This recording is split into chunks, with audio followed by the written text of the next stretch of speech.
तो इस वीडियो में हम चैप्टर 2 के बारे में बात करेंगे जो कि है इंट्रोडक्शन टू जावा। जावा को इंट्रोड्यूस करेंगे। तो जावा एक general purpose object oriented programming language होती है। जनरल पर्पस क्या होता है सबसे पहले ये समझिए। और प्रोग्रामिंग लैंग्वेज आपको पता है डेली लाइफ की एक्टिविटीज को सोल्व करने में हमारी मदद करती है। प्रोग्रामिंग लैंग्वेज से हम कंप्यूटर्स को कुछ इंस्ट्रक्शंस देते हैं कि आप ऐसा करें और वो जैसा हम कहते हैं प्रोग्रामिंग लैंग्वेजेस की मदद से वो ऐसा करते हैं। जैसे कि आप यूट्यूब भी देख लीजिए, प्रोग्रामिंग लैंग्वेज की मदद से बनाई गई है, ठीक है। और आपकी डेली लाइफ की एक्टिविटीज को सोल्व किया इसने। कैलकुलेटर है वो प्रोग्रामिंग लैंग्वेज से बना है। तो आप टेक्नोलॉजी में देखिए बहुत सारी चीजें हैं जो प्रोग्रामिंग लैंग्वेज से बनी है और आपकी डेली लाइफ की एक्टिविटीज को सोल्व करती हैं। तो जावा भी एक जनरल पर्पस प्रोग्रामिंग लैंग्वेज है। जनरल पर्पस प्रोग्रामिंग लैंग्वेज का मतलब यहाँ पर क्या है, मतलब मल्टीपर्पज प्रोग्रामिंग लैंग्वेज है। क्या है मल्टीपर्पज? मल्टीपर्पज का मतलब यहाँ पर क्या है? मल्टीपर्पज का मतलब यहाँ पर ये है कि सिर्फ ये एक स्फीयर के अंदर काम नहीं करता। मतलब ऐसा नहीं है कि एक कैटेगरी में आपकी मदद करेगा, जैसे कि सिर्फ मैथमेटिक्स में आपकी मदद करेगा, बल्कि ये मल्टीपर्पज है। जैसे कि एक तरफ तो ये आपकी मैथमेटिकल कैलकुलेशन में काम कर सकता है, दूसरी तरफ आपके साइंटिफिक टूल्स बनाने में काम कर सकता है, और तीसरी तरफ आपके सॉफ्टवेयर एप्लीकेशंस भी बना देता है, एंड्रॉयड एप्लीकेशंस भी बना देता है। तो आपने देखा अलग अलग कैटेगरी के ये काम कर सकता है। मतलब मल्टीपर्पज प्रोग्रामिंग लैंग्वेज है जावा। फिर है जावा एक ऑब्जेक्ट ओरिएंटेड प्रोग्रामिंग लैंग्वेज। मतलब ये ऑब्जेक्ट पर ज्यादा फोकस देती है। और आपको पहले हम बता चुके हैं कि ऑब्जेक्ट क्या होता है, क्लास क्या होती है, इसीलिए हम यहाँ पर नहीं बात करने वाले। फिर एक प्लेटफॉर्म इंडिपेंडेंट लैंग्वेज है ये, ठीक है। क्या है? Platform independent language. अब सबसे पहले देखिए कि प्लेटफॉर्म का मतलब क्या होता है। प्लेटफॉर्म का मतलब होता है ऑपरेटिंग सिस्टम प्लस प्रोसेसर। मतलब ऑपरेटिंग सिस्टम तो आपको पता ही हो आपका क्या होगा, जैसे कि Windows 10, Windows 8, Windows 7, Linux, Macintosh, ये सब आपके ऑपरेटिंग सिस्टम होते हैं। और प्रोसेसर क्या होता है? आपका सीपीयू, ब्रेन ऑफ कंप्यूटर। जैसे कि आपका प्रोसेसर क्या हो सकता है, इंटेल का i7, i5, ठीक है, एएमडी का हो आपका चाहे प्रोसेसर। तो ऑपरेटिंग सिस्टम और प्रोसेसर जब हम दोनों को एक साथ जो है कंबाइन करके कहे तो हम उसको प्लेटफॉर्म कहते हैं। तो जो जावा होती है वो प्लेटफॉर्म इंडिपेंडेंट होती है। इसका मतलब क्या है कि आप चाहे कोई सा भी प्रोसेसर ले लीजिए या कोई सा भी ऑपरेटिंग सिस्टम ले लीजिए, वो सभी जो जावा है, जो जावा की एप्लीकेशंस होगी वे सभी प्लेटफॉर्म पर चल जाएगी। चाहे जैसे कि आप क्या करिए, एक विंडोज 10 का कंप्यूटर ले लीजिए और एक लिनक्स का कंप्यूटर ले लीजिए, और जो जावा के द्वारा एप्लीकेशंस बनाई गई है वो दोनों पर रन कीजिए, तो क्या होगा, वो दोनों पर चल जाएगी। चाहे आपके पास कोई सा भी प्रोसेसर हो, मतलब कोई भी प्लेटफॉर्म हो, जावा की जो एप्लीकेशंस होती है वो प्लेटफॉर्म इंडिपेंडेंट होती है। फिर अब हम इसकी थोड़ी सी हिस्ट्री के बारे में बात करेंगे। ज्यादा हिस्ट्री के बारे में बात नहीं करेंगे क्योंकि थ्योरी ऐसी थी बुक में दी है और आपके समझ में भी आ जाएगी। तो जो जावा थी, प्रोजेक्ट ओक के नाम से सबसे पहले शुरुआत की गई थी जेम्स गोसलिंग ने। जेम्स गोसलिंग को फादर ऑफ जावा भी कहा जाता है। 1991 में शुरुआत हुई थी सन माइक्रो सिस्टम्स पर। कहां पर? सन माइक्रो सिस्टम्स पर। फिर 1995 में ओक से इसका नाम जावा रख दिया गया। और 2010 में क्या हुआ, जो सन माइक्रो सिस्टम थी जावा को ऑन कर रही थी, वो ओरेकल ने खरीद ली थी। तो ये थोड़ी सी हिस्ट्री थी जावा के बारे में। हिस्ट्री काफी दी होगी जावा के बारे में कि कब जेडीके 1.1 रिलीज हुआ, जावा डेवलपमेंट किट, है ना। ऐसी ऐसी हिस्ट्री दी होगी तो इनको याद कर लेना। और हम आगे बढ़ते हैं। अब हम देखेंगे टाइप्स ऑफ जावा प्रोग्राम। तो सबसे पहले आपको पता होना चाहिए कि प्रोग्राम क्या होता है। प्रोग्राम क्या होता है? सेट ऑफ इंस्ट्रक्शंस होता है। क्या होता है? सेट ऑफ इंस्ट्रक्शन जो आप कंप्यूटर को देते हो। जैसे कि आपने क्या किया, आपने कंप्यूटर को कुछ इंस्ट्रक्शंस दिए कि अगर ऐसा हो तो ऐसा कर लीजिए। जैसे कि आपने कहा अगर कोई यूजर है आपसे ऐड करने के लिए कहे तो आप ऐड कर दीजिए, या आपने उसको कुछ एक इंस्ट्रक्शन दिया है ना, आप ऐसा कर दीजिए, आप ऐसा कर दीजिए, तो आपने उसको कुछ एक तरह से ऑर्डर दिए। तो जो वे ऑर्डर थे आपने वे दिए कुछ प्रोग्रामिंग लैंग्वेज में, आपने उनको लिखा होगा, है ना। प्रोग्रामिंग लैंग्वेज इसी के काम आती है कंप्यूटर को इंस्ट्रक्शंस देने के लिए। तो वो जो आपने प्रोग्रामिंग लैंग्वेज के द्वारा वो सभी कोड लिखा होगा, सभी इंस्ट्रक्शन लिखा होगा, जब आप उसको एक साथ कहेंगे तो उसको एक प्रोग्राम कहेंगे, ठीक है। तो दो टाइप के अब जावा प्रोग्राम्स होते हैं। एक होता है स्टैंड अलोन एप्लीकेशंस और दूसरा होता है जावा एप्लेट्स या फिर इंटरनेट एप्लेट्स।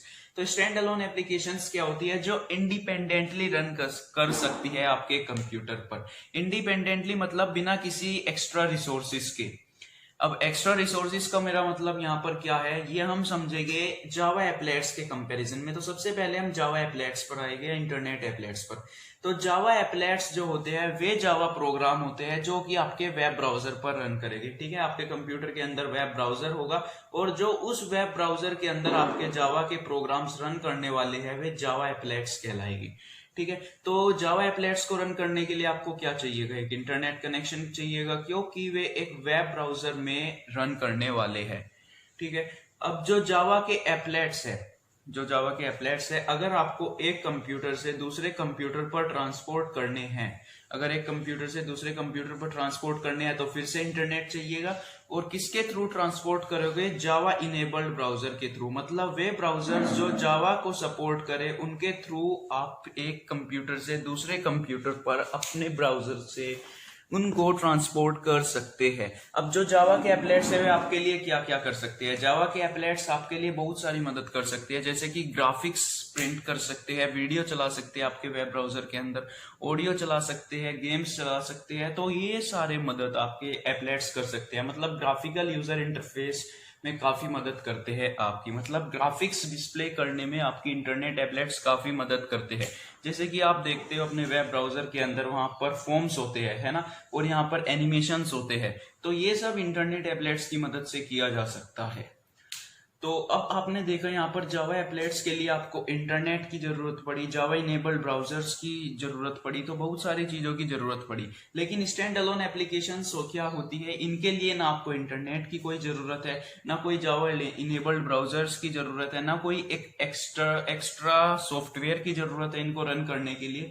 तो स्टैंड अलोन एप्लीकेशन जो आपके कंप्यूटर पर लोकली रन हो सके बिना किसी एक्स्ट्रा रिसोर्स के, वे होती है आपकी स्टैंड अलोन एप्लीकेशंस। और जावा एप्लेट या इंटरनेट एप्लेट्स वे होते हैं जो वेब ब्राउजर पर रन करे इंटरनेट कनेक्शन की मदद से, और किसमें मदद करे, आपकी ग्राफिक्स डिस्प्ले करने में, ऑडियो प्ले करने में, वीडियो और गेम्स बनाने में। ठीक है, तो अब हम बात करेंगे मशीन लैंग्वेज क्या होती है। अब हम बात करेंगे कि मशीन लैंग्वेज क्या होती है। तो आप कुछ टाइम के लिए लेट कर लीजिए कि आपसे जो है हिंदी और इंग्लिश लैंग्वेज आती है और स्पेनिश लैंग्वेज नहीं आती है।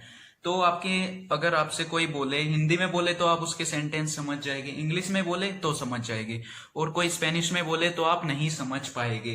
तो ऐसे ही जो कंप्यूटर्स होती है इनकी भी कुछ लैंग्वेज होती है जो वो समझ सकते हैं, इनकी कुछ लैंग्वेज होती है और उसी लैंग्वेज को हम मशीन लैंग्वेज कहते हैं। तो मशीन लैंग्वेज वे लैंग्वेज होती है जो कंप्यूटर अंडरस्टैंड करता है, उसी को हम मशीन लैंग्वेज कहते हैं। अब जैसे कि इंग्लिश में अल्फाबेट्स होते हैं, क्या होते हैं, अल्फाबेट्स, जैसे कि ABCD, तो इसी तरह इसके अंदर होते हैं मशीन लैंग्वेज के अंदर मशीन कोड्स।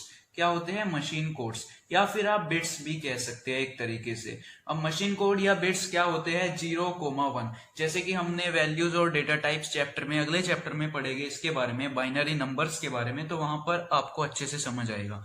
तो जैसे इसके अंदर अल्फाबेट्स होते हैं, इसके अंदर मशीन कोड्स या बिट होती है। अब बिट क्या होती है, या तो 0 को आप बिट कह सकते हो और 1 को भी आप एक बिट कह सकते हो। ठीक है, मतलब हर एक जो आपका मशीन कोड होगा उसको हम एक बिट कहेंगे।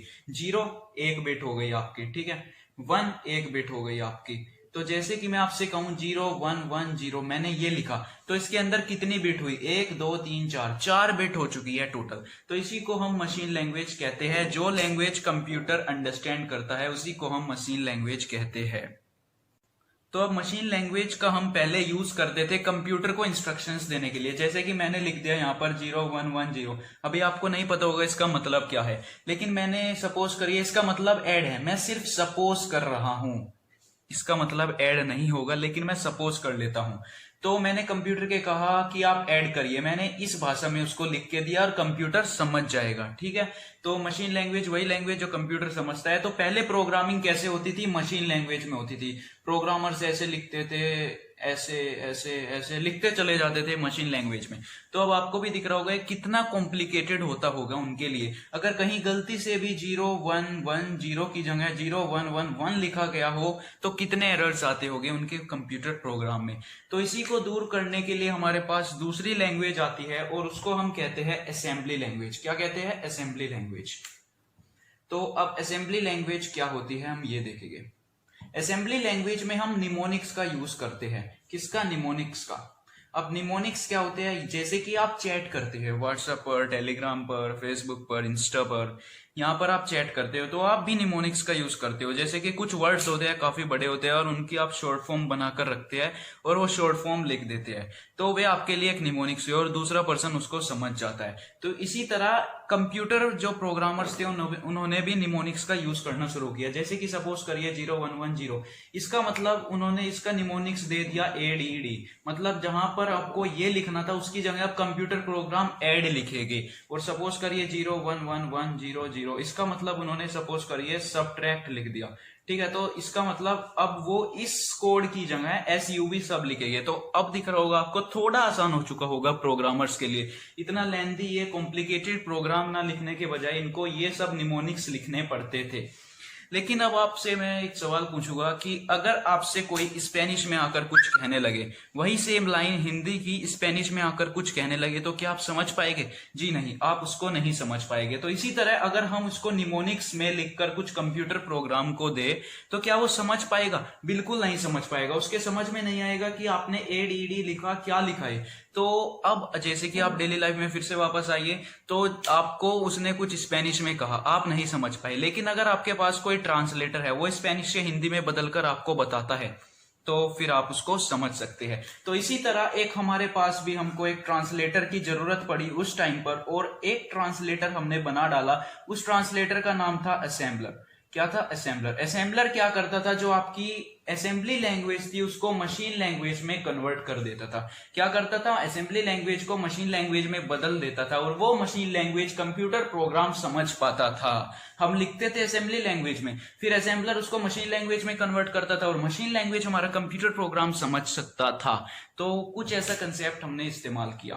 फिर असेंबली लैंग्वेज के बाद और एडवांस टेक्नोलॉजीज आई और अलग जो प्रोग्राम, अब देखिए यहाँ पर ट्रेंड क्या है कि इवोल्यूशन तो होता रहता है ना, ये तो नेचर का लॉ है। तो ऐसे ही इसके बाद कुछ एडवांसमेंट हुआ और high level programming language I.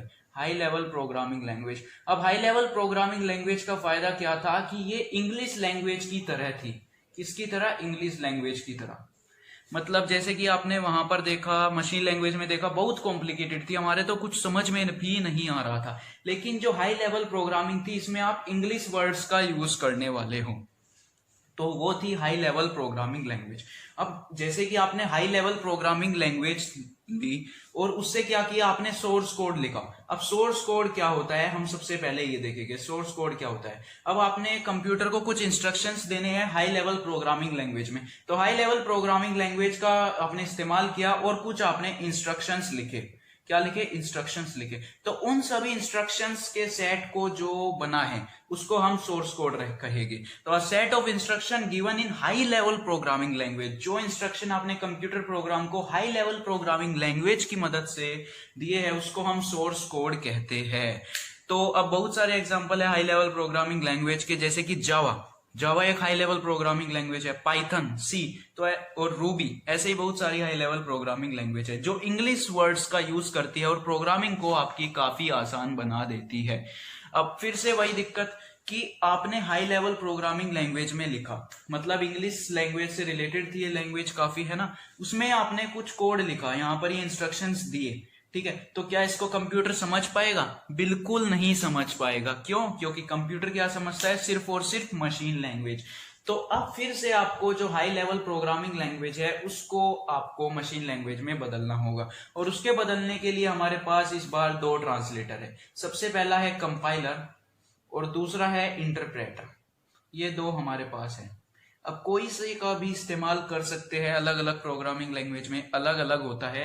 तो सबसे पहले देखेंगे इंटरप्रेटर क्या करता है। जैसे कि आपके पास ये सोर्स कोड है, सोर्स कोड बताया था मैंने, a set of instruction written in high level programming language. High level programming language की मदद से जो आपने इंस्ट्रक्शंस देने हैं उसको हम सोर्स कोड कहते हैं। तो इस सोर्स कोड को सपोज करिए आपको किसमें बदलना है? मशीन लैंग्वेज में। मतलब ये हाई लेवल प्रोग्रामिंग लैंग्वेज है, हाई लेवल प्रोग्रामिंग लैंग्वेज, और ये क्या है? ये आपको मशीन कोड है।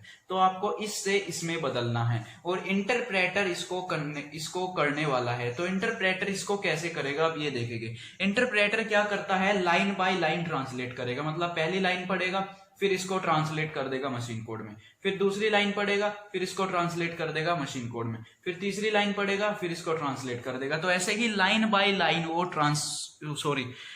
लाइन वो क्या करता रहेगा, ट्रांसलेट करता रहेगा। यानी कि इंटरप्रेटर एक ट्रांसलेटर प्रोग्रामर है जो कि हाई लेवल प्रोग्रामिंग को मशीन लैंग्वेज में बदल देता है आपके लाइन बाय लाइन। अब मशीन लैंग्वेज में बदल गया। कंपाइलर भी सेम ही काम करता है, कंपाइलर भी हाई लेवल प्रोग्रामिंग लैंग्वेज को मशीन लैंग्वेज में बदलता है। लेकिन कंपाइलर क्या करता है, जो ये आपके सारा सेट ऑफ इंस्ट्रक्शंस था इसको एक बार के में ही मशीन लैंग्वेज में बदल देगा। मतलब कंपाइलर आपका फास्ट होने वाला है और इंटरप्रेटर लाइन बाय लाइन कर रहा है तो ये स्लो होने वाला है। अब ये देखिए, दोनों ने सपोज करिए एक ये सोर्स कोड था आपका और ये सपोज करिए ये तो आपका कंपाइलर ने कन्वर्ट करा है मशीन लैंग्वेज कोड में और ये आपका मशीन लैंग्वेज में बदला है इंटरप्रेटर ने। अब कंप्यूटर क्या करेगा, कंप्यूटर के तो ये मशीन लैंग्वेज आपकी समझ में आ जाएगी, है ना, क्योंकि मशीन लैंग्वेज में बदल चुका है। लेकिन होगा क्या कि जो कंपाइलर और इंटरप्रेटर के द्वारा ये मशीन लैंग्वेज में बदली गई है वो कंपाइलर वाला जो होगा फास्ट होगा और इंटरप्रेटर वाला फास्ट नहीं होगा, इंटर वाला फास्ट नहीं होगा। इसका मतलब क्या हुआ कि इसका एग्जीक्यूशन फास्ट होगा। एग्जीक्यूशन का मतलब अब यहां पर क्या हुआ, एग्जीक्यूशन का मतलब होता है जब आपका कंप्यूटर जो इंस्ट्रक्शंस है उनको पढ़ता है और उनको एग्जीक्यूट कराता है। मतलब उनको जैसा आपने कहा वो वैसा करता है। आपने कुछ सेट ऑफ इंस्ट्रक्शन दिए और जब वो उनको करने लगता है तो उसको एग्जीक्यूशन कहते हैं। तो जो कंपाइलर के द्वारा आपका कोड बदला गया है वो जल्दी कर देगा इंटरप्रेटर के मुकाबले में। ठीक है, तो कंपाइलर थोड़ा फास्ट होता है इंटरप्रेटर के मुकाबले में। जानेंगे कंपाइलेशन कैसे होता है, मतलब क्या कि जैसे कि आपने अपने कंप्यूटर प्रोग्राम को कंपाइल किया तो उसका प्रोसेस कैसे होता है, उसका प्रोसीजर जानेंगे। तो एक्चुअली एक बात उससे पहले आपको समझनी होगी, जैसे कि आपका कोई सोर्स कोड है और उसको आपने मशीन लैंग्वेज में बदला कंपाइल करके। कैसे करके, कंपाइल करके। तो अब सपोज करिए आप विंडोज 10 में आपने ये सारा काम किया, विंडोज 10 में क्या किया, सोर्स कोड से मशीन लैंग्वेज में बदला। तो जो ये मशीन लैंग्वेज कोड होगा ये सिर्फ और सिर्फ विंडोज 10 के लिए होगा। ऐसा नहीं कि आप इसको लिनक्स के कंप्यूटर पर लेकर जाए, इसी मशीन लैंग्वेज कोड को उठाकर और इस पर एग्जीक्यूट कराने की कोशिश करे तो इसका रिजल्ट या आउटपुट गलत होने वाला है आपका, ये इस पर काम नहीं करने वाला। इसका मतलब क्या हुआ कि मशीन लैंग्वेज जो होता है स्पेसिफिक प्लेटफॉर्म के लिए होता है, ये स्पेसिफिक होता है हर एक प्लेटफॉर्म के लिए। ऐसा नहीं है कि आप विंडोज 10 का मशीन लैंग्वेज कोड पर इस्तेमाल कर लो तो मतलब एक प्लेटफॉर्म एक उसका मशीन लैंग्वेज कोड। ये नहीं कि भले ही आपका सोर्स कोड तो क्या होने वाला है, सोर्स कोड सेम होने वाला है लेकिन उसका मशीन लैंग्वेज कोड डिफरेंट होने वाला है अलग अलग प्लेटफॉर्म के लिए। तो ऑर्डिनरी कंपाइलेशन प्रोसेस में कुछ ऐसा ही होता है। ये सोर्स कोड है आपका, सपोज करिए सेम सोर्स कोड है, हर अलग अलग कंप्यूटर पर हम यही सोर्स कोड को यूज करेंगे। और सपोज करिए हम इसको पहले विंडोज पर लेकर गए, विंडोज के कंपाइलर ने मशीन लैंग्वेज में बदला, फिर इसको एग्जीक्यूटेबल फाइल में बदल डाला। ठीक है, फिर क्या हुआ, हम इसको लिनक्स के कंपाइलर पर लेकर गए और उसने फिर से मशीन लैंग्वेज में बदला और फिर एग्जीक्यूटेबल फाइल में, फिर यूनिक्स ने फिर से मशीन लैंग्वेज कोड में। तो जो ये तीनों मशीन लैंग्वेज कोड आए हैं आपके, तीनों अलग अलग होने वाले हैं। तो ट्रेडिशनल कंपाइलेशन प्रोसेस तो आपका ऐसे होता है। अब हम बात करेंगे कि जावा के अंदर कंपाइलेशन प्रोसेस कैसे होता है। तो इसमें भी ऐसे ही होगा। सपोज करिए आपके पास एक सोर्स कोड है, ठीक है, और उस सोर्स कोड को कंपाइलर क्या करेगा, मशीन कोड में बदल डालेगा। किसमें, मशीन कोड में। आपने पिछली बार क्या किया था, पिछली बार भी आपके लिए यही हुआ था कि सोर्स कोड मशीन कोड में बदल दिया था। लेकिन पिछली बार क्या था, ये मशीन कोड किसके लिए था, ये मशीन कोड आपके कंप्यूटर के लिए था, है ना, ये मशीन कोड आपके कंप्यूटर के लिए था। लेकिन इस बार क्या होगा, जो आपका सोर्स कोड होगा वो मशीन कोड में तो बदलेगा, लेकिन जो ये मशीन कोड होगा एक मशीन के लिए होगा, जेवीएम। जेवीएम का मतलब होता है जावा वर्चुअल मशीन। अब वर्चुअल का मतलब क्या होता है, जो एक्चुअली एग्जिस्ट नहीं करती। तो जावा वर्चुअल मशीन भी एक्चुअली एग्जिस्ट नहीं करती, आप इसको टच नहीं कर सकते हो, फेल नहीं कर सकते। ये सॉफ्टवेयर की मदद से बनाई जाती है, इसीलिए इसको जावा वर्चुअल मशीन कहा जाता है। तो जो ये मशीन कोड बना है ये आपके जेवीएम के लिए होता है, ना कि कंप्यूटर के लिए जैसे कि पहले हुआ था। अब इसी मशीन कोड को हम बाइट कोड भी कहते हैं। तो जैसे ही आप अपना सोर्स कोड लिखते हैं और उसको सेव करते हैं तो उसका एक्सटेंशन आपका डॉट जावा होता है। क्या होता है, डॉट जावा। और जैसे ही कंपाइलर उसको बाइट कोड में बदल देता है। बाइट कोड क्या होता है, मशीन कोड होता है आपके जेवीएम के लिए, जावा वर्चुअल मशीन के लिए, एक टाइप की मशीन होती है, ठीक है। और उसका जो उसका आपका एक्सटेंशन होता है उसका एक्सटेंशन डॉट क्लास होता है। अब ये बाइट कोड जो होगा जेवीएम की मदद से एग्जीक्यूटेबल फाइल में बदलेगा। एग्जीक्यूटेबल फाइल में मतलब उसके कंप्यूटर के मशीन कोड में बदलेगा। जो मशीन कोड है आपका जेवीएम के लिए वो बदल जाएगा मशीन कोड फॉर कंप्यूटर में। लेकिन ऐसा कैसे बदलेगा? ये बदलेगा इंटरप्रेटर की मदद से। अब जो जावा वर्चुअल मशीन होती है इसके अंदर इंटरप्रेटर होता है, जेआईटी होता है और मेमोरी मैनेजमेंट होता है। जेआईटी के बारे में हम अभी बात करेंगे थोड़े आगे चलकर, पहले इंटरप्रेटर को देखते हैं। तो अब आपने यहाँ पर एक बात नोटिस की होगी कि जावा के अंदर आप कंपाइलर का भी यूज कर रहे हैं और इंटरप्रेटर का भी, मतलब जावा दोनों का यूज करने वाला है अपने सोर्स कोड को मशीन कोड फॉर कंप्यूटर के लिए बदलने में। तो इंटरप्रेटर क्या करेगा, जो ये बाइट कोड होता है आपका, बाइट कोड क्या, मशीन कोड फॉर जेवीएम, इसको बदल देगा मशीन कोड में। किसके अंदर? मशीन कोड में। किसके लिए होगा? वो कंप्यूटर के लिए होगा, जिसको कंप्यूटर समझ सकता है। अब जेआईटी क्या होता है? जेआईटी होता है आपका जस्ट इन टाइम कंपाइलर। क्या होता है? Just in time compiler. अब जस्ट इन टाइम कंपाइलर क्या करता है? सपोज करिए मैं आपको लिख कर दे देता हूं 1 + 5 + 7 जो होता है आपका 13 होता है, और सपोज करिए +6 डाल लीजिए इसके अंदर तो 19 हो जाएगा आपका टोटल, ठीक है। और मैं आपको बहुत सारे क्वेश्चंस दे रखे हैं ऐसे ही, तो आप क्या बार बार इसको 6 में 1 फिर 5 में और फिर 7 जोड़ेंगे। अगर आपको ये क्वेश्चन फिर से कहीं पर मिलेगा तो आप सीधा 19 से रिप्लेस करा देंगे, है ना। तो ऐसे ही क्या होगा, जैसे कि आपका ये सोर्स कोड है, तो जावा का कंपाइलर क्या करेगा, जो जस्ट इन टाइम कंपाइलर होता है ये उस कोड को ढूंढेगा जो कॉमन है, मतलब बार बार रिपीट हो रहा है, और उस बार बार कोड को रिपीट होने वाले को एक बार में ही मशीन कोड में बदल देगा। किसमें बदल देगा? मशीन कोड में, कंप्यूटर के लिए। और फिर क्या करेगा, जब भी वो इसको जो आपका ये सोर्स कोड दिखेगा जो बार बार रिपीट हो रहा है उसका एकदम से मशीन कोड में आंसर दे देगा। ऐसा नहीं कि वो फिर से बार बार इसको कन्वर्ट करेगा कि हाँ इसको कन्वर्ट मशीन कोड में कर दूं मैं, है ना। वो पहले से ही इसको कन्वर्ट करके रख लेगा क्योंकि ये कॉमनली यूज हो रहा है। तो जस्ट इन टाइम कंपाइलर क्या करता है, कुछ सिलेक्टेड पोर्शन ऑफ कोड को आपको, selected portion of byte code को आपके मशीन कोड में बदल देता है ना। बाइट कोड ही तो मिलता है इंटरप्रेटर को, इंटरप्रेटर को क्या मिलता है? बाइट कोड, और बाइट कोड को वो किस में बदल देता है? मशीन कोड में। तो जब इंटरप्रेटर काम कर रहा होता है तभी जस्ट इन टाइम कंपाइलर भी आपका काम करता है। तो क्या होगा, dot Java file co dot class file में बदलेगा कंपाइलर, मतलब बाइट कोड में, और फिर डॉट क्लास फाइल को इंटरप्रेटर की मदद से डॉट एक्सी फाइल में बदला जाएगा, मतलब मशीन कोड में बदला जाएगा कंप्यूटर के लिए। और जो आपका जावा का कंपाइलर होता है उसको हम जावा सी भी कहते हैं। क्या कहते हैं? जावा सी। और जो जावा का इंटरप्रेटर होता है उसको सीधा जावा भी कहते हैं। तो ये याद रखना है, पूछा जा सकता है। जावा का कंपाइलर जावा सी और इंटरप्रेटर जावा कहते हैं। तो जावा के अब हम फीचर्स के बारे में बात करते हैं कुछ। तो चलिए अब हम ब्लू जे पर आ जाते हैं और आपको ब्लू जे का इस्तेमाल करना सिखाते हैं। सबसे पहले देखिए, आपको नया प्रोजेक्ट बनाने के लिए प्रोजेक्ट पर और फिर न्यू प्रोजेक्ट पर और प्रोजेक्ट का नाम दे देते हैं। चलिए इसका नाम हम ब्लू जे दे देते हैं, ठीक है। तो ऐसी आपकी एक विंडो खुल जाएगी यहाँ पर। अब हम देखेंगे कि सबसे पहले ब्लू जे होता क्या है आपका। अब ब्लू जे लिखा होगा आपकी बुक में कि ब्लू जे एक इंटीग्रेटेड डेवलपमेंट इन्वायरमेंट होती है। अब ये IDE क्या होता है, मतलब इंटीग्रेटेड डेवलपमेंट इन्वायरमेंट क्या होता है?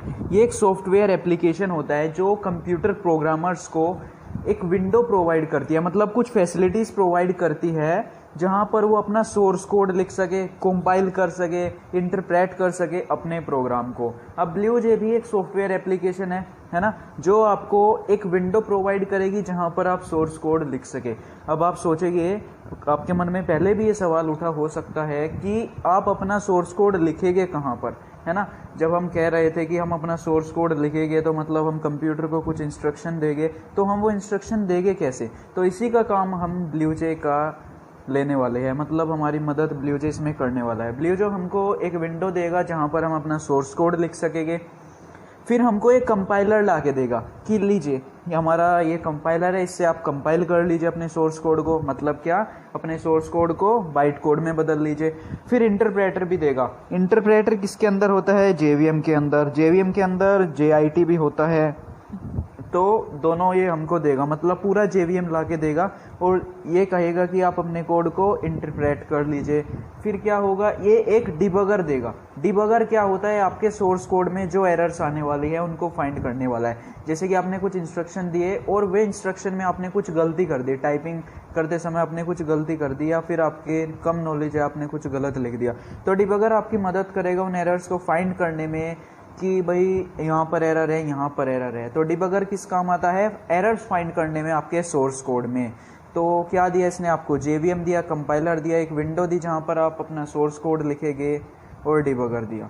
ठीक है, तो अब आपको नई क्लास बनाने के लिए न्यू क्लास पर क्लिक करना और क्लास का नाम लिख देना है। अब क्लास का नाम लिखने के लिए कुछ रूल्स होते हैं और वे रूल्स हम अगले चैप्टर में जानेंगे।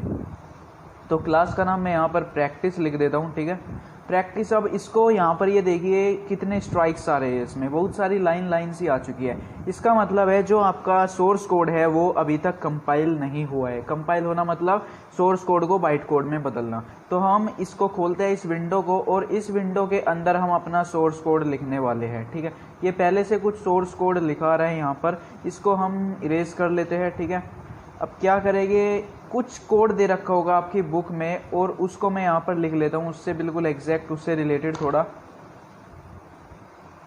तो ये मैं कोड लिख लेता हूँ यहाँ पर, 1 सेकेंड, और उस कोड को हम थोड़ा समझेंगे फिर। ठीक है,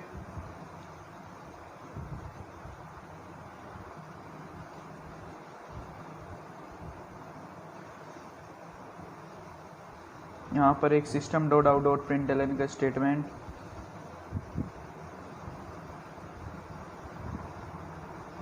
और यहाँ पर प्रिंट करा देते हैं सपोज करिए जावा। तो अब यहाँ पर ये देखिए, जब मैं कंपाइल पर क्लिक करूँगा तो जो ये हमने सोर्स कोड लिखा है, अभी आपके समझ में नहीं आ रहा होगा शायद कि ये लिखा क्या है। ये एक सोर्स कोड है और इसको कंपाइल पर जैसे ही दबाऊंगा तो ये देखिए class compiled, no syntax error, मतलब डिबगर ने हमको बताया कि कोई एरर नहीं आया है और क्लास कंपाइल हो चुकी है, मतलब ये सोर्स कोड आपके बाइट कोड में बदल चुका है, मतलब आपकी .java फाइल .class फाइल में बदल चुकी है।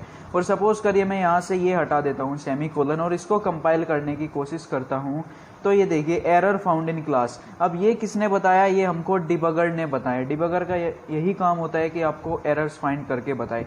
तो मैं फिर से कंपाइल कर देता हूँ क्लास को, और जब आपकी क्लास कंपाइल हो जाती है तो सिर्फ यहाँ पर ये 2 स्ट्राइक्स बचते हैं। ठीक है, अब यहाँ पर इसको थोड़ा सा कोड का हम व्यू ले लेते हैं। अब आप ये बताइए कि आपके समझ में तो नहीं आने वाला, थोड़ा थ्योरी का पार्ट है इस चैप्टर में, इसलिए आपके कुछ समझ में नहीं आएगा क्योंकि आगे के कंसेप्ट है और हम आगे के चैप्टर में समझते चले जाएंगे। लेकिन थोड़ा बता देते हैं, क्लास कीवर्ड क्या बता रहा है कि हम एक क्लास बनाने वाले हैं जिसका नाम है प्रैक्टिस। ये कर्ली ब्रेसिस बता रहा है कि हमारा क्लास का कोड यहाँ से शुरू हुआ है। पब्लिक एक एक्सेस स्पेसिफायर है, ये बताता है कि हमारे इस मेथड का नाम क्या है, यहाँ पर मेन है। इस मेन मेथड को कौन कौन यूज कर सकता है, मतलब सिर्फ इस क्लास के मेंबर मेथड्स और एट्रीब्यूट्स यूज कर सकते हैं या दूसरी क्लास से भी इसको कोई यूज कर सकता है। वॉइड बताता है कि ये जो मेन मेथड है आपका कोई वैल्यू रिटर्न नहीं करने वाला है। मेथड्स क्या करते हैं, कुछ वैल्यू इनपुट लेते हैं और फिर कुछ आउटपुट करते हैं, तो ये आपका कुछ वैल्यू आउटपुट नहीं करेगा। स्टैटिक क्या कहता है, अब स्टैटिक ये कहता है कि आप अपने मेन मेथड को डायरेक्टली यूज़ कर सकते हैं बिना किसी ऑब्जेक्ट के यूज़ करे, और मेमोरी का जो है बचाव कर सकते हैं। अब स्ट्रिंग आर्क्स क्या कहता है, अगर आप BlueJ के अंदर कोडिंग कर रहे हैं तो आप स्ट्रिंग्स आर्क को छोड़ सकते हैं। क्यों छोड़ सकते हैं ये अभी हम नहीं बता सकते, आपके समझ में नहीं आएगा क्योंकि ये कंसेप्ट एरे चैप्टर से है और एरे चैप्टर आप आगे पढ़ेंगे, लास्ट चैप्टर है शायद आपकी बुक का। ठीक है, और अब यहाँ पर ये जो कर्ली ब्रेसिस है ये बता रहा है कि आपका मेन मेथड की यहाँ से शुरुआत हुई और फिर जो system.out.println ये भी एक फंक्शन है या मेथड कह लीजिए, ये क्या करता है, इसके अंदर जो राउंड ब्रैकेट्स के अंदर आपके डबल कोट्स है इनके अंदर जो लिखा होगा वो प्रिंट करा देगा। तो अब आपको अगर किसी प्रोग्राम को एग्जीक्यूट कराना है तो वो देखिए कैसे कराएंगे। अगर आपके प्रोग्राम के अंदर मेन मेथड है तो आप इसको डायरेक्टली एग्जीक्यूट करा सकते हैं। कैसे, राइट क्लिक करना होगा और वॉइड मेन स्ट्रिंग आर्क्स पर क्लिक करना होगा और ओके कर देना होगा। तो ये देखिए जैसे कि system.out.println के अंदर हमने जावा लिखा था, ये जावा आ चुका है। ठीक है, अब यहाँ पर हम एक और काम करते हैं। सपोज करिए हमारे पास मेन मेथड नहीं है, हमने कोई और मेथड बनाए यहाँ पर। सपोज करिए मैं मेथड का नाम यहाँ पर वेलकम दे देता हूँ और ये स्टैटिक हटा देता हूँ। तो अब यहाँ पर हम देखेंगे इस मेथड को कैसे एग्जीक्यूट कर सकते हैं। हमको राइट क्लिक करना होगा और अब हमको एक ऑब्जेक्ट बनाना होगा। जैसे कि मैंने बताया था, स्टैटिक कीवर्ड क्या कर रहा था, हमको रोक रहा था एक ऑब्जेक्ट बनाने से। हम डायरेक्टली एग्जीक्यूट कर रहे थे, लेकिन इस बार वहाँ पर हमने स्टैटिक हटा दिया है और कोई और मेथड है, तो हमको नया ऑब्जेक्ट बनाना होगा। यहाँ पर क्लिक करना होगा, न्यू प्रैक्टिस लिखा होगा और ओके पर दबा देना होगा। यहाँ पर ये देखिए क्रिएटिंग ऑब्जेक्ट लिखा आया है और यहाँ पर ये ऑब्जेक्ट बन चुका है। इस पर राइट क्लिक करिए और जो हमारा मेथड का नाम है उस पर क्लिक करिए और फिर ओके यहाँ पर कर दीजिए। अब हमको यहाँ से स्ट्रिंग आर्क्स को हटाना पड़ेगा क्योंकि ये हमारा मेन मेथड नहीं था और हमको कोई इनपुट इसके अंदर नहीं देना है। ठीक है, फिर से हम इसका ऑब्जेक्ट बना लेते हैं एक बार। ये ऑब्जेक्ट बनाया, इस पर राइट क्लिक किया वॉइड वेलकम पर और ये देखिए हमारा आउटपुट आ चुका है जावा। तो इस टाइप से आप मेथड्स को यूज़ करते हैं। ये हमारा, अगर हम यहाँ पर सीधा स्टैटिक लगा दें तो फिर देखते हैं क्या होता है। हम यहाँ पर स्टैटिक लगाते हैं और ये देखिए वॉइड वेलकम और ये देखिए डायरेक्टली एग्जीक्यूट हो गया आपका मेथड। तो स्टैटिक का यही फ़ायदा होता है, अगर आप मेथड के अंदर स्टैटिक लगाते हैं तो बिना किसी ऑब्जेक्ट बनाए आप ऐसा कर सकते हैं। लेकिन सपोज़ करिए आपको क्लास के अंदर कोई ऑब्जेक्ट बनाना है, तो वो कैसे बनाएंगे आप? तो मैं यहाँ पर इसको फिर से वापस मेन बना लेता हूँ और हमेशा याद रखना जो एग्जीक्यूशन होता है वो मेन मेथड से शुरुआत होती है। मतलब सपोज़ करिए आपका कोड जो है इंटरप्रेटर के पास गया, अब आपका जो बाइट कोड है उसके पास गया, फिर वो क्या करेगा, उसको मशीन कोड में बदलना शुरू करेगा। तो वो मशीन कोड में बदलने के लिए वो इसके अंदर ढूंढेगा कि भाई मेरा मेन मेथड कहाँ है, MAIN मेन, और एग्जैक्ट स्पेलिंग यही होनी चाहिए उसकी। ठीक है, यही कोड होना चाहिए। अब अगर आप किसी और IDE में करेंगे, मतलब IDE मतलब बताया था सॉफ्टवेयर एप्लीकेशन, जैसे ब्ल्यूजे है, ऐसे ही बहुत सारे हैं, VS कोड, इन सब के अंदर तो उनको स्टैटिक डिक्लेयर करना जरूरी है और इसके अंदर स्ट्रिंग आर्क्स डालना भी जरूरी है। हम ब्ल्यूजे के अंदर स्ट्रिंग आर्क्स को स्किप कर सकते हैं। तो जैसे ही वो कोड लोड होगा तो वो सबसे पहले मेन ढूंढेगा और मेन के नीचे से बिल्कुल जो है आपके बाइट कोड को मशीन कोड में बदलना शुरू कर देगा। मतलब कहाँ से शुरुआत करेगा, मेन कोड से शुरुआत करेगा। जो मेन मेथड है आपका वहाँ से शुरुआत करेगा आपके बाइट कोड को किस में बदलने के लिए, मशीन कोड में, जो कंप्यूटर के लिए होगा। ठीक है, अब हम क्या बात कर रहे थे, मेन मेथड की हमने बात कर ली, इसको कंपाइल कर दिया। हाँ, अब हम कर रहे थे कि ऑब्जेक्ट कैसे बनाया जाए अगर आपको क्लास के अंदर बनाना है। तो आपका ऑब्जेक्ट बनाने का जो है एक प्रोसीजर होता है, उसको हम यहाँ पर लिख लेते हैं। सबसे पहले तो आपको क्लास का नेम लिखना होगा। क्या लिखना होगा? क्लास का नेम लिखने के बाद फिर आपको ऑब्जेक्ट का नाम लिखना होगा। अब ऑब्जेक्ट का नाम आपके ऊपर डिपेंड करता है आप क्या ले। ठीक है, यहाँ पर आपको ऑब्जेक्ट का नेम लिखना होगा और फिर इक्वल टू लगाना होगा और फिर न्यू लिखना होगा और फिर से क्लास का नेम लिखना होगा आपको और फिर क्लास का नेम लिखने के बाद आपको राउंड ब्रैकेट्स और फिर सेमीकोलन। अब सेमीकोलन क्या करता है, जब एक स्टेटमेंट खत्म होता है तो उसके एंड में हम इसको लगाते हैं। जैसे कि इंग्लिश में आप फुल स्टॉप कब लगाते हैं, जब आपका एक स्टेटमेंट खत्म हो जाए, तो इसी तरह सेमीकोलन भी हम तभी लगाते हैं। तो ये इसी तरीके से हम बना सकते हैं। तो सिंटैक्स के अकॉर्डिंग बनाते हैं। पहले क्लास का नाम हमने लिखा है यहाँ पर प्रैक्टिस, फिर ऑब्जेक्ट का नाम, सपोज करिए मैं ओ भी ले लेता हूँ, कुछ भी ऑब्जेक्ट का नाम ले सकते हैं, बस वो आइडेंटिफायर रूल फॉलो करना चाहिए और वे रूल्स हम अगले चैप्टर में पढ़ने वाले हैं। फिर आपने न्यू लिखना है यहाँ पर और फिर से क्लास का नाम प्रैक्टिस और फिर राउंड ब्रैकेट्स और फिर सेमीकोलन। ठीक है, तो यहाँ पर ये एक ऑब्जेक्ट बना देगा जिसका नाम OB होने वाला है। अब इसका यूज़ करना हम अगले जो आगे चैप्टर पढ़ेंगे उनमें हम सीखेंगे। फिलहाल हमने सिर्फ ये सीखा है कि एक ऑब्जेक्ट कैसे बनाया जाता है। ये क्वेश्चन आपके पूछा जा सकता है, जैसे कि आपको क्वेश्चन दे दिया जाए कि एक क्लास है जिसका नाम है सपोज करिए कार। ठीक है, एक क्लास है जिसका नाम है कार और उसका एक ऑब्जेक्ट बनाइए जिसका ऑब्जेक्ट का नाम रख दीजिए होंडा। तो आप कैसे बनाएंगे, आपको ये क्वेश्चन दे दिया जाएगा। तो आप सीधा लिखेंगे क्लास का नाम क्या है, कार है, और फिर ऑब्जेक्ट का नाम लिखिए होंडा और फिर इक्वल टू लगाइए, न्यू करिए, फिर से कार और फिर ये। तो इस टाइप से आपसे कुछ क्वेश्चंस पूछे जा सकते हैं और आप ऐसे उनको टैकल कर सकते हैं। तो हमने ऑब्जेक्ट भी बनाना सीख लिया। अब न्यू क्या करता है, न्यू मेमोरी एलोकेट करता है ऑब्जेक्ट को। मतलब क्या होगा, जब हम ऑब्जेक्ट बनाएंगे इस क्लास का, सपोज करिए हमने यहाँ पर ये कार होंडा के नाम से एक प्रोजेक्ट बनाया, तो क्या होगा, होंडा हमारा ऑब्जेक्ट है तो इस ऑब्जेक्ट को कुछ रैम दे देगा, वो कुछ मेमोरी दे देगा, मेमोरी एलोकेट कराना। ठीक है, तो न्यू क्या करता है, मेमोरी दे देता है इस ऑब्जेक्ट को, जो भी ऑब्जेक्ट हम बनाते हैं। तो यही था इसके अंदर तो कि कंपाइल क्या होता है, आपका जो JVM होता है वो क्या होता है, इंटरप्रेटर क्या होता है, तो हमने सब कुछ डिस्कस कर लिया इस वीडियो में। और मिलते हैं आपसे नए वीडियो में, ठीक है।